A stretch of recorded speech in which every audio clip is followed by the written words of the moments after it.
I sat through the study session today, so I want to speak a little bit about that. And I want to speak to some things that Councilmember Ulick said.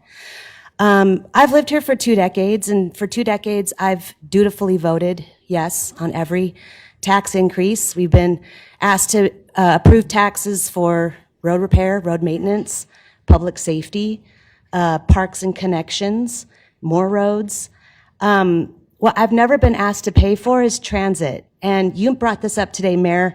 We are an absolute outlier in cities our size in that we don't have a dedicated funding source, usually tied to sales tax.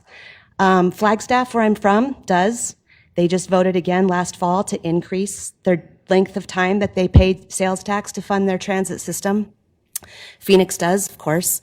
Sedona does.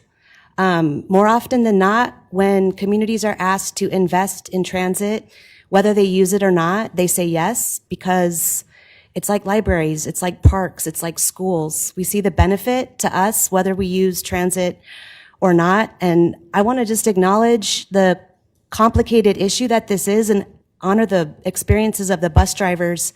I think the way out of this is to invest deeply in our transit system, not just by looking for how we can cover fare free for the next year or the next 5 years, but to really put money into this. And to do that, we're going to need a dedicated funding source. I want to vote on that. I want to vote yes on that. And I want to have a conversation, a public debate about the benefits of transit. So next May, this fall, we don't know when we're going to talk about RTA next, but there was another big critique about Prop 414 from people who didn't want to see their taxes go up.